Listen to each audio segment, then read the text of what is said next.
Good evening, everybody. This is Arun here tonight, and welcome to one of our webinars today. And I'd like to say we're going to be talking about what profitable practices do right. Now, it's going to be a short webinar tonight. It's about 20 minutes, so I'm going to be quite intentional and cover off some subjects that hopefully will be interesting and relevant to you as well. Now, what profitable practices do right? I've got 5 tips I'm going to dwell on. But before I start on this subject, if you've got any questions or anything like that, please fire away. I'll try and answer them as quickly as I can, but bear in mind this webinar will be only about 20 minutes in duration, 20-25 minutes in duration. So let's get these slides going. Let's move forward. So who am I? For those of you who have never attended any of my webinars, I'm the owner and the MD of the Samara Group. We're chartered accountants. We sell dental practices and help people buy dental practices. We provide financing. We're FCA regulated to help people raise finance. So we cover the whole spectrum of dentistry in terms of the business and finance aspects. In addition, I'm the co-owner of the Neem Tree Dental Group with my wife Smita. We're founders of it. So you may have seen some of our clinics dotted around the London area. I've been working with dentists for over 15 years, and we have hundreds of dental clients literally all over the UK and beyond. Me as an individual, I'm definitely a multiple entrepreneur. I wear many hats and I have business interests in various angles. So a lot of the ideas I'm going to be sharing tonight, I also work within other businesses as well. I'm a trained chartered accountant with PricewaterhouseCoopers London, which seems such a long time ago, and an ex-vice president of Bank of America. So let's crack on. You know enough about me. Some figures. Well, I'm an accountant, so give me some credibility, I suppose. So these are some figures that have come actually from another source, but show what the average UK dental practice figures are like. So the average practice across the UK, and bear in mind there are thousands of practices across the UK, average turnover is over 440 grand, and then lab bills account for about 32 grand. Material costs about 35 grand. So you can see straight away, lab bills and material account for about 15%. Now this is the average. Now there's room to improve those. Staff costs are around 17% of an average practice, hence leading to other overheads of around 19% and operating profit of 24.6%. So very average figures showing an average dental practice. Now the whole point of me tonight was I'm an accountant. I could dwell and bore you to tears on numbers and changing things, but I thought it's going to be much more applicable and useful for you, for the listeners and watchers here tonight, to understand what are the real top tips to improve the performance of a business like this. So whilst I could talk about numbers, I don't want to make you yawn and put you to sleep. I want to literally keep it quite brief, swift and short for you. Just bear with me a second. So before I get on to my tips, so tip 1, what are they? Hire and retain superstars. Now, this to me, having owned various businesses and involved in various businesses, this is the most important one probably. I've seen it in so many dental practices where people hire staff for the sake of hiring staff because they need a nurse, they need a front desk manager, they need a receptionist, they need a practice manager, they need an associate. But really, quite often or not, they're not hiring the right people for that team. So tip 1 really is all about being very thorough in your recruitment process and hire people that are better than you in the role that you are hiring for. Now, that's so important. It's always right to get people who are better than you. If you can't hire people better than you and what you're doing, what they can do, then don't hire them. And there's a famous book called Good to Great by Jim Collins, and his phrase was always get the right people on the bus, and if they've got the wrong people on the bus, move them off the bus as quickly as possible. And that's very true as well. So get the right people on the bus, and as I said earlier, don't hire because you have to. Hire someone that's going to make a difference to your practice, someone's going to add value, someone's going to change things, someone who's going to make it a really positive, growable businesses. And when you hire those people, there's no point in just hiring them and then keeping them for 6 months. You want to retain them. So it's really important to retain these superstars. So you may need to pay them well or better. You need to give them certain benefits that they may desire or you may think suit them. And really remember, quality follows quality. So if you pay peanuts, as a phrase goes, you'll get monkeys. So really don't do that. Pay them well and get the right type of people. And at the same time, motivate the team, okay? And how do you motivate? Well, motivate with certain incentives and presenting them with some exciting opportunities. So a great phrase out there and a great point I've really realized in business myself is always give the biggest opportunities to your best people, not the worst opportunities or the not so exciting bits of the work. Give the biggest and best opportunities to your best people. And that goes in the same in your dental practice. Give the biggest and best opportunities to the really good people within your business. And then have some incentives. People might want a basic salary, but have incentives. You might have an incentive to take people away, or further financial incentives, or certain training, or certain courses that people can go on, or take people to Paris or to France or to Barcelona or wherever. And I know lots and lots of clinics that are doing this. So to really make sure that they hire the right people and then retain these superstars. So that's tip 1. If I can move on to tip 2, this computer's playing a little bit down with me. Hold on. Just want to make sure this works all right. Tip 2, right. Always put patients first. That's tip 2. Now, it could be the same if it's any business. If it's another business, not dentistry, it could be you're selling widgets, okay? But the point here is always put patients first. Put their interests first. Put them above yours, put them above the team's, make them feel special. And therefore, if you make your patients feel valued, not just feel like another patient, things can happen. Magical things can happen, because really then those types of patients who you treat well, respect well, look after, will then be those ones who will refer you on to other patients similar to themselves. Build a culture of caring and a real good service and make them feel special. How do you make them feel special? I have clients who do a variety of things, how to make people feel special. Certain clients, patients, and them feel special. One example I know of is where when a patient's had a big treatment plan and it's all over, what do? They go to the organise a fancy tea for the patient and their loved one to go to the Ritz in London. What does it cost? Maybe a couple of £100 to do, but in the scheme of things, that's nothing compared to what the patient's paid, maybe several £1,000s. So that makes them feel special.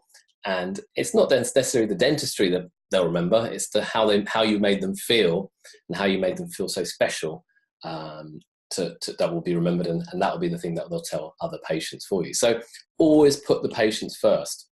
But in order to do that, it's so important to get the basics right. And getting the basics right to be able to look after patients is actually hiring the right team in the first place. Now, hands up, as an experienced businessman, I've been there, done that, made every possible mistake out there, hired the wrong people, gone for the cheap option, and realised, what have I done? It's only later on in life, 15 odd years experience in business, you realise what actually matters. And what does actually matter is getting these basics right, putting the patients first and hiring the right team that can help you put those patients first. Hope that makes sense. Then tip 3, become a leader. Now, what do I mean by that? And you may have heard these terms before, but you need to lead your team where you want them to go and set the expected standards. So you may have a vision, you may have a wonderful aspiration to where your business is going to be, but your team need to help you get there. You're not going to be able to do it yourself. You're going to need good people that you've hired who are going to help you achieve that vision, achieve that goal. So, and at the same time, you've got to have standards that they need to aspire to achieve. Now, if you have the wrong team, as I said earlier, don't bother with the wrong team. It'll just be a costly exercise, and you need to start again. So, and then you and find that right team before you actually hire, and before you actually take them on the journey. So, as I said earlier, get the people on the bus. Once you've got the right people on the bus, then together with those right people on the bus, you can then help them. You can then decide with them where you're going to take the bus to, i.e. where you're going to take the business to. So what I'm trying to say is lead your team and get the right people to lead in the first place.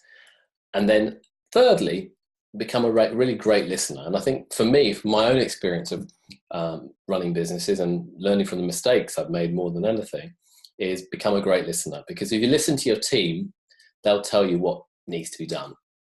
Don't listen to one individual, you need to listen to the team. Okay, the team will tell you what's going wrong. And if you've got one bad egg in your team, the team will tell you that's that bad egg, and that's the job to perhaps move that bad egg on if necessary. So a great team will support the leader, but you need to lead, and therefore you need to lead by example. You need to be leading, get clarifying your vision and getting the customer or getting the team to understand what you're trying to achieve, and get your hands dirty. And I've seen it time and time again where sometimes owners of businesses, owners of practices don't want to get their hands dirty, and they think it's below themselves to muck in at the bottom. I think that's completely the wrong way to approach it. And if you're mopping the floor and your team member sees that, they see that you're a very humble and willing to get involved and actually work with those people and appreciate how hard it is maybe to mop the floor. So simple points, but a leader is actually who says, let's do it, not you do it. Okay, so let's do it, not you do it. Okay, think about those words, but semantics are very important in this. So done 3 tips so far without talking any numbers really. Okay, but I have to get onto the numbers because in my heart of hearts, I am an accountant. Number 4, get a grip of the numbers. Now, what does that mean? So some little tips are review all costs annually in your practice, and shop around if you need to. So get your set of accounts, and then look at, are you getting value for money for all the services and things that you're buying through your practice? We do this every year in all our businesses to say, okay, do we need this firstly? That's the first question. What do we get? And if we do need it, are we getting a good price for it? And if not, start shopping around. And that could be things such as materials, it could be for labs, it could be for legal services, it could be for marketing services, it could be anything really. It could be broadband, anything really, but review all your costs. And then at the same time, be aware of how your business is performing. Don't put your head in the sand and wait till January and say, oh, I'm going to pay this tax bill, I don't have the cash. Know your performance, know how much cash you've got to have saved, and at the same time, how much you're going to have ready to pay the tax man in January and July. So get a grip of those numbers. When it comes to negotiating, you need to negotiate your costs with suppliers and labs, and really get a good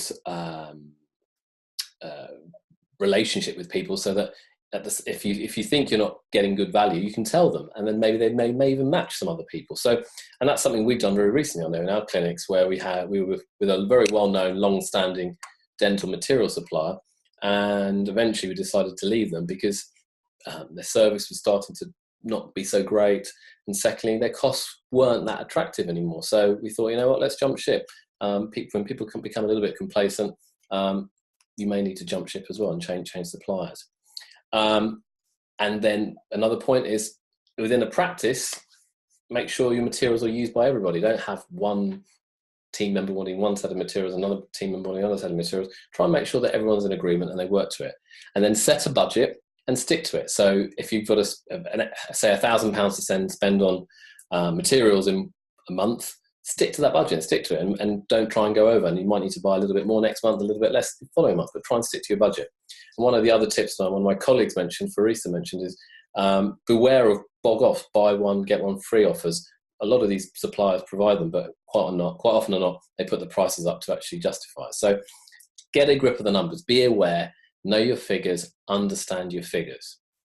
Can't stress that more than anything, okay? And take that from an accountant. Tip 5, the 5th tip, how profitable practices succeed and do very well, they build a digital brand. And this is all about marketing, and you could quite easily spend thousands upon thousands upon thousands on marketing, but where everything's heading to now and how you're going to market your practice, whilst there are many offline opportunities which are plentiful, if you look at the really successful practices now, they build a very strong digital brand. So they embrace digital marketing strongly. Firstly, they have a very strong website, which is very client friendly or very patient friendly, with enough information. They optimize it for SEO purposes. They use pay-per-click on Google or Facebook and a variety of other things. And they then analyze how their performance is, and they monitor it. They also do quite often call tracking, so they can match where the lead came from and listen to the calls that have come into the reception and see that. And if you can't do that, you don't need to do it. You need to just build a team to support you to do these. I've put social media down. Some clinics I know do very well with social media. I'm not a huge fan of it. Maybe it's because of my grey hairs. I'm a bit, maybe 20 years too late. I'm never, I think but there is certainly mileage to do well if you do it right and you put a lot of effort into it. At the same time, you can also build a brand where you can measure results. That's what I mean is one of our clients, they focus on getting reviews such as Google reviews or Trustpilot reviews, and you can measure how many you've got and you can review them. You can then see what's working, what's not working. So build a brand where you can measure results. And I suppose the tip I'm trying to get to here is, if you're going to market, I would put £5 into online marketing and maybe 50p into offline marketing these days now. Even less, to be honest. I'd put all my money into online marketing. That's where the market's going. That's where everyone's using their smartphones, everything. So build a digital brand. And if you're quite tech savvy and you enjoy that, there's a real scope to really dominate your little marketplace wherever you may be. So those are 5 tips I've highlighted. Tip 1 being, just to go back to highlight it, was hire and retain superstars. Always put patients first. Become a leader and demonstrate leadership skills. Really get a grip of the numbers, and at the same time build that digital brand. That's really important. Now, 3 actions. We're up to 17 minutes, so I've got another 3 or 4 minutes to go. Let's make sure we've got that. Hold on. So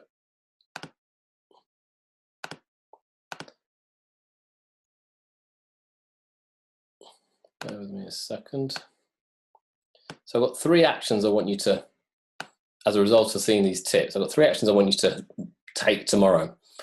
Get your accounts and look at them and find 3 costs you can reduce and contact alternative suppliers. That's the first action.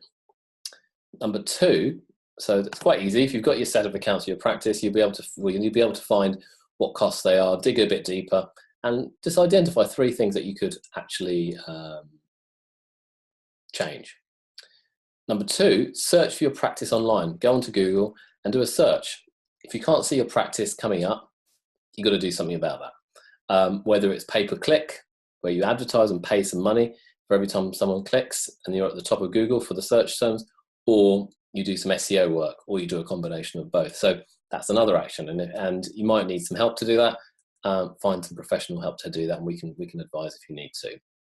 And number 3, be honest and look at your team. And this goes back to the point I stressed right at the beginning. If someone isn't right for your team and it's affecting the whole practice, make some plans to change this. Find that right dream team. Getting the dream team is everything. If you haven't got the right team, your business might plod along, but it won't be firing on all cylinders. Get that dream team, get the wrong people in the team out of the business, and therefore be honest with yourself and look around your clinic, look around your practice and see, who do I think I need to get rid of, if at all? Maybe you have a wonderful team. Or who do I need to think maybe need to develop? I don't know, but have that conversation with the right people to find that out. Okay, so we're up at 20 minutes. I've got a few more slides to go. And we're keeping this nice and short. Now, this is a quote I found online, and this is a very famous person. You might not recognize this face, but I'll tell you who it is in a moment. Luck is a dividend of sweat. The more you sweat, the luckier you get. If you work just for money, you'll never make it. But if you love what you're doing and you always put the customer first, success will be yours. The quality of a leader is reflected in the standards they set for themselves. As long as you're green, you're growing. As soon as you're ripe, you start to rot. The two most important requirements for major success are first, being in the right place at the right time, and second, doing something about it. You're only as good as the people you hire. Are you green and growing or ripe and rotting? All money means to me is a pride in accomplishment.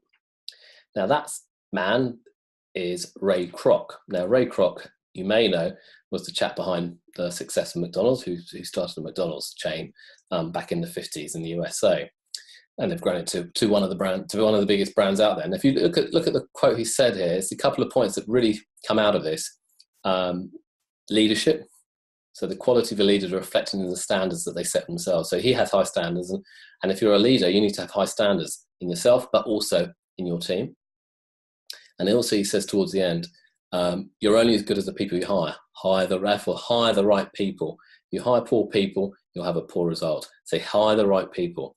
Take that from someone who's done that myself in experience in running a business, and realize that I've hired people maybe because they were cheaper, but not necessarily the best thing for the business as a whole. So that's a good old Ray Kroc. We're up at the 20 minutes point now. So before we wrap up, just one couple of things to highlight. You may have seen some emails that have come out to you. If you've liked what you've heard here today, it's only a 20-minute taster. We're actually going to do a much, much bigger 5-hour session at the end of the month, 1 hour a day on the 29th, the 30th, 31st, and the 1st and 2nd of Feb at 8 p.m. daily. And what we'll be doing is talking a lot more on each of these subjects, expanding on what we've talked about tonight on what profitable practices do right. The second day will be marketing. Day 3 will be more about finance and understanding finance. Day 4 will be about leading and building a motivated team. And day 5, mistakes to avoid when growing a practice. If you book before the 26th, it's 199 plus VAT. It's certainly a limited spaces, and it's on a first come, first served basis. Tonight's webinar is actually full. So I imagine, whilst we won't get everyone coming to this one, the paying one, because it's a paid one as opposed to a free one, I imagine we'll get a large take up. But one thing to highlight, all webinars are recorded, and if you do sign up, you'll be able to watch those at later dates if you wish to. And before each webinar, I'll be asking for questions. You may want some questions, you might want to email them in. I can certainly address those at that time. So watch out after this webinar. I'll be sending a link and relevant information, also with a recording to this webinar as well. So I strongly suggest, if you really want to transform your profits, attend this. I'll be sharing a lot of knowledge and a lot of experience, and I will be bringing in various parties into helping and talking. So I know Smita will be coming to talk on some of the marketing and the leadership aspects of this as well. So in summary, today we're at 23 minutes. Inspire your team, hire superstars, always put patient first, get a grip on the numbers, and build a digital brand. Next week's webinar, which is a free webinar again will only be about 20 minutes. Marketing and patient care. Smita will be joining, Dr. Smita Mehra, who's actually the managing director of the Neem Tree Dental Group, but happens to be my wife, so it's quite easy. We'll be joining in the discussion, and if anything